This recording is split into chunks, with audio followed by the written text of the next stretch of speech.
président Macron démissionne. Plus de 63% des Français veulent qu'il quitte le pouvoir. Le président Macron, c'est 7 ans de pouvoir abusif, 7 ans de trahison, 7 ans de malheur, de corruption et de vol, 7 ans d'ingérence, 7 ans pour accélérer la dette, 3 ans à financer des guerres et à encourager des budgets violents, 7 ans de mépris et d'arrogance, 7 ans de soumission à Washington et Bruxelles. Et voilà qu'en 2024, pour la première fois depuis 1962, un gouvernement français censuré par son propre parlement. Le fusible Barnier a sauté, mais le fusible Macron veut s'accrocher au pouvoir. Demain, il s'adressera aux Français et le président Macron a dit qu'il ne démissionnera pas, même si le Premier ministre part. L'ironie du sort, ces mêmes dirigeants, champions autoproclamés de la démocratie, de la bonne gestion et de la souveraineté dans d'autres pays, les fameux donneurs de leçons, passent justement leur temps à donner des leçons aux autres pays. Pourtant, en France, chez eux, ils sont de plus en plus rejetés, impopulaires, et le peuple est lassé, épuisé, fatigué et à bout. Le président Macron est devenu le symbole de cette exaspération nationale. Il s'accroche au pouvoir, mais le pouvoir ne veut plus de lui. Monsieur le président Macron, démissionnez. Bonjour la famille, j'espère que vous allez tous bien. Si vous êtes nouveau, n'oubliez pas de vous abonner à la chaîne et activer la cloche des notifications. Merci. La défaite. Il faut lire ce que dit le commandant ukrainien, Il mobilise maintenant les femmes en commandant de la Ukraine. 3e brigade d'assaut, qui dit « Nous sommes dans la période la plus difficile des presque 3 ans de guerre ». Il s'appelle Andrei Biletsky. Donc, de leur point de vue, oui, c'est un point de vue, c'est une période la plus difficile des presque 3 ans de guerre. Donc, c'est pas quand même pas indifférent. Bien, la Rada, le parlement monocaméral ukrainien, a adopté en première lecture un projet de loi permettant la mobilisation des femmes ayant suivi une formation militaire de base. Cette annonce a été faite par l'ex-président du Parlement ukrainien. Mesdames et messieurs, nous y voilà. Après avoir mobilisé la jeunesse, c'est désormais au tour des femmes d'aller lutter.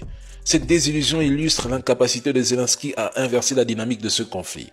Mais plus il s'entête, plus il perdra des territoires. Ce qui devient même évident, c'est que les Ukrainiens, à tort ou à raison, tiennent Zelensky dorénavant pour responsable de ses échecs et ne veulent même plus de lui à la tête du pays.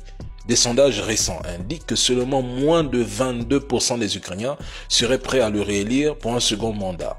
Certaines rumeurs suggèrent même qu'il pourrait fuir vers Londres et se cacher. Quant à ses alliés occidentaux, ils se montrent de plus en plus distants.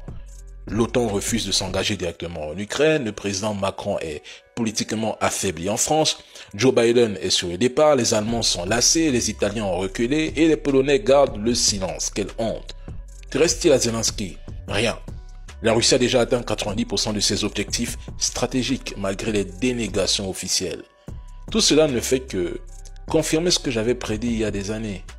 L'Ukraine a perdu et vos critiques ou vos insultes, je suis désolé, mais ne changeront rien. Bonjour chers camarades. YouTube nous informe que vous ne commentez pas les vidéos s'il vous plaît. Laissez un commentaire sur la vidéo, merci, et likez la vidéo, merci. Il y a 5 ou 7 jours, les Chinois ont découvert la plus grande mine d'or au monde, située en Chine. Actuellement, la Chine est le premier producteur d'or au monde sans avoir besoin de piller l'or du Mali. Elle possède d'immenses gisements d'or répartis à travers le pays et les technologies minières avancées permettent une extraction efficace et rentable.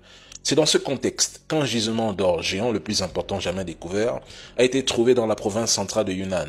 Ce gisement d'une valeur d'environ 83 milliards de dollars au prix actuel contient environ 1000 tonnes d'or. Il est probable que ces 1000 tonnes ne fassent jamais leur apparition sur le marché, mais soient directement intégrées aux réserves de la Banque centrale de Chine. Cela permettrait à Pékin de consolider son yuan comme monnaie alternative au dollar, notamment dans le cadre de son initiative de dédollarisation. Une augmentation des réserves d'or soutient également la crédibilité et la stabilité du yuan dans les échanges internationaux. La découverte de ce gisement géant d'or en Chine n'est pas seulement une avancée économique, mais également un outil géopolitique. Elle offre à Pékin une arme stratégique pour renforcer sa souveraineté financière, influencer les marchés mondiaux et accroître son pouvoir dans les négociations internationales. Dans un monde multipolaire où les ressources naturelles jouent un rôle clé, cette découverte accentue encore l'avance de la Chine sur ses concurrents. Et moi, tout ce que je peux dire, c'est félicitations.